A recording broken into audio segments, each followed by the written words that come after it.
Pemirsa, hari ini 1 tahun yang lalu Presiden Prabowo Subianto dan Wakil Presiden Gibran Raka Buming Raka resmi dilantik.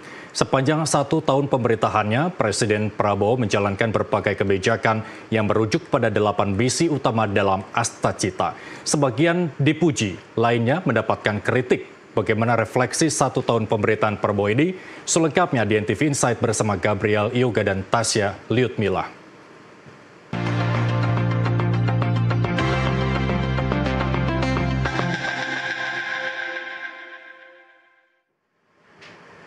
Ya pemirsa Anda, seperti biasa di hari ini kita akan punya NTV Insight. Saya Tasya Liutmila bersama dengan Gabriel Yoga, Head of Content dari NTV. Kita akan membahas apa saja capaian dari pemerintahan Prabowo Gibran selama 1 tahun ini. Mas Yoga, apa kabar? Baik. Terima kasih, kita kembali lagi nih, beda dengan hari-hari biasanya. Biasanya kita kalau tiap minggu kan hari Selasa, tetapi karena hari ini 20 Oktober, spesial, jadi edisi spesial kita akan bahas 1 tahun Astacita Prabowo Gibran. Ya ini setelah ditunggu-tunggu banyak orang ya, ini 1 tahun orang ingin lihat apa sih sebetulnya yang dihasilkan atau dicapai oleh pemerintahan Presiden Prabowo Subianto dan Wakil Presiden Gibran Raka Buming Raka. Tentu semua orang ingin tahu. Biasanya sebelum-sebelumnya sudah banyak sekali pemberitaan yang muncul tentang program-program prioritas Pak Prabowo, juga pernyataan-pernyataan gitu. Tapi yang terpenting adalah bagaimana ini bisa dilanjutkan lebih dulu. Oke, kita akan bahas karena waktu kita singkat nih hari ini, Mas Yoga. Kita akan lihat mungkin yang pertama kita lihat bagaimana penanganan korupsi di masa pemerintahan Prabowo Gibran. Ya, ini jadi topik yang menarik ya, karena Pak Prabowo berkali-kali dalam berbagai kesempatan itu menyatakan bahwa dia bisa dibilang sangat benci dengan korupsi gitu ya. Dia akan melakukan segala hal atau apapun untuk membersihkan korupsi, kira-kira gitu ya. Iya. Dan hari ini dari pagi dia sudah melakukan konferensi pers dan ada uang sitaan korupsi kasus ekspor CPO ya, 13 triliun nilainya. Iya. Ini adalah uang segar ya, kira-kira gitu untuk negara dimanfaatkan, karena sebelumnya sudah ada 1,7 triliun yang dikembalikan ke negara. Lalu sepanjang 1 tahun ini itu ada 43 kasus korupsi yang ditangani oleh Kejaksaan dan KPK dengan potensi kerugian negara itu 320 triliun. Dan yang paling besar adalah kasus BBM yang melibatkan BUMN juga, Pertamina di sini, yang nilainya itu kan sampai 285 triliun. Gitu ya. Maka ini sejauh ini yang paling besar gitu. Dan sudah kembali uang 13 triliun, tentu nilainya masih jauh lah ya. Tapi setidaknya ini bisa dimanfaatkan, yang sudah disebutkan juga oleh Pak Prabowo, ini bisa membangun berapa tadi, 8.000 sekolah gitu ya. Gitu ya. Kemudian bisa membangun 600 desa nelayan gitu ya. Artinya kalau dana ini dimanfaatkan dengan bijak, dengan baik, itu yang menikmati hasilnya juga adalah masyarakat gitu. Karena kita tahu banyak sekali sekolah-sekolah yang masih rusak. Kalau diperhatikan dalam beberapa kesempatan sebelumnya saya pernah menyebutkan bahwa banyak sekali sekolah yang rusak gitu, ruang-ruang kelas yang rusak. Nah itu bisa dimanfaatkan dari sini. Gitu. Baik, kita memang berharap uang yang kembali ini kemudian memang benar-benar pengawasannya dan juga implementasi untuk penyalurannya akan benar-benar tepat sasaran ya. Selanjutnya kita akan bahas tentang pertumbuhan ekonomi. Betul, karena tadi masih melibatkan uang yang tadi itu bisa bergerak untuk memutar ekonomi, dan inilah yang dilakukan oleh Pak Menteri Keuangan yang baru, Pak Purbaya ya. Dia berani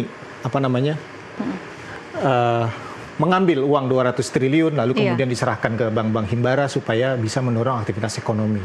Tentu saja ini yang akan perlu memutar strateginya adalah pihak yang diberikan uang tadi gitu. Bank-bank itu ya. Bank-bank itu, karena biar bagaimanapun. Sejauh ini bagaimana Mas Yoga?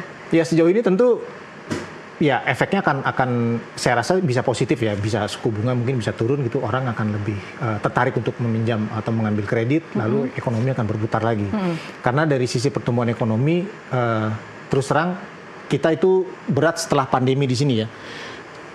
Periode 4 tahun ini berat sekali nih, kita sampai sempat minus pertumbuhan ekonomi, namanya bukan pertumbuhan tapi penurunan ya, karena sudah minus 2%, kemudian naik pelan-pelan sampai akhirnya 5,3 dan terakhir di 5,12. Gitu ya. Dan ini yang sempat. Ini per tahun ini ya. Ini per tahun ini sampai di kuartal kedua. Gitu. Baik. Nah ini masih banyak lagi yang harus bisa dilakukan oleh pemerintah Pak Prabowo ya. Nah ini juga salah satu mimpi visi misinya Pak Prabowo membangun dari desa gitu dengan membuat tadi Koperasi Merah Putih. Ada 80.000, kemudian ya tentu saja diberikan modal awal ya 3-5 miliar dan lagi-lagi sumber modalnya patungan lagi. APBN, APBD, dana desa, kemudian dari Himbara. Nah, harapannya sih mudah-mudahan Bank Himbara bisa lebih produktif gitu ya untuk menggelontorkan tadi yang 200 triliun tadi kira-kira kalau bisa disalurkan ke situ juga bisa. Karena kalau mengandalkan dana desa saja tentu masih kurang ya istilahnya karena banyak sekali daerah-daerah yang sangat tergantung dengan dana dari pusat. Gitu. Lagi-lagi memang bolanya ada di Bank Himbara ya? Iya, itu karena sorotannya memang besar sekali. Nah, ini adalah program yang paling menjadi sorotan karena ini juga sudah dilontarkan sejak era Pak Prabowo berkampanye sebelum terpilih menjadi presiden. Ini program makan bergizi gratis gitu ya, dulu namanya kan makan siang gitu ya. Nah ini kita kalau dilihat ya pemerintah sudah membuat lebih dari 12.000 dapur, kemudian ada 35,5 juta penerima manfaat dengan target hampir 83 juta gitu ya.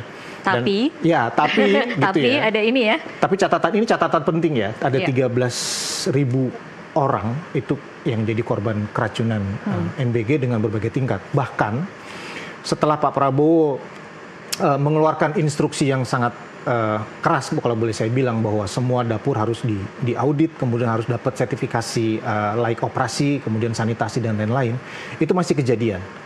Yang sebelumnya bahkan 2 hari terakhir di Jogja gitu ya, di salah satu SMA negeri yang juga sebetulnya SMA favorit dari dulu, juga jadi banyak puluhan anak jadi korban juga. Nah itu jadi catatan. Kenapa ini jadi catatan penting? Karena anggarannya tidak main-main. Anggaran ini sangat besar. 2025 saja itu sudah 71 triliun gitu ya. Plus ini permintaan tambahan, ini anggaran sebelum akhirnya Kepala BGN mengatakan akan mengembalikan lagi 70 triliun. Gitu kan. Alasannya tidak terserap.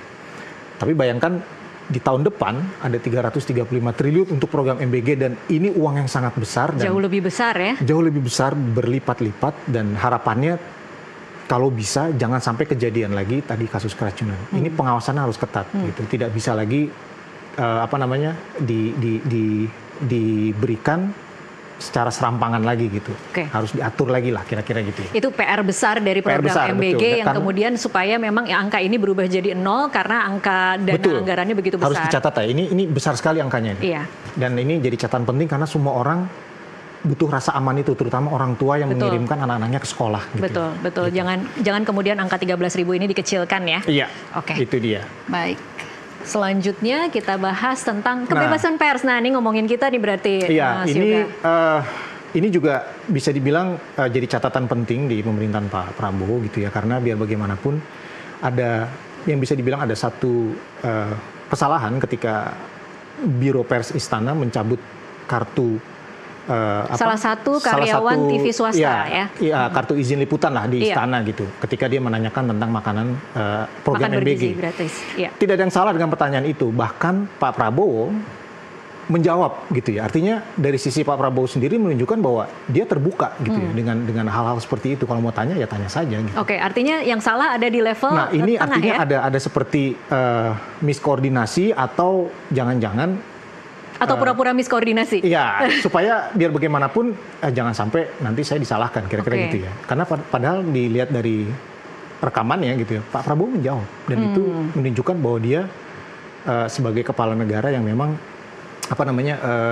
berani lah, artinya bertanggung jawab gitu kira-kira. Kayak gitu sih. Baik, ada catatan lain untuk catatan lain memang kasus-kasus kekerasan ini memang tidak hanya soal fisik, tapi juga ada intimidasi gitu ya, ancaman dan itu masih sering terjadi. Dan kalau mengejar mimpinya Pak Prabowo untuk menegakkan demokrasi, ya salah satunya adalah ini. Ini yang juga harus jadi PR besar dan jaminan untuk media ya dan insan pers agar kemudian bisa melakukan tugasnya dengan aman dan nyaman. Terima kasih Mas Yoga, mohon maaf waktunya sangat terbatas untuk kali ini, tapi terima kasih untuk ulasannya. Pemirsa tetaplah bersama program Special Report 1 tahun Asta Cita Prabowo Subianto Gibran Raka Buming Raka, karena kami akan mengulasnya seperti apa perjalanan 1 tahun ini bersama rekan saya Doni De Keizer sesaat lagi. Tetaplah bersama kami.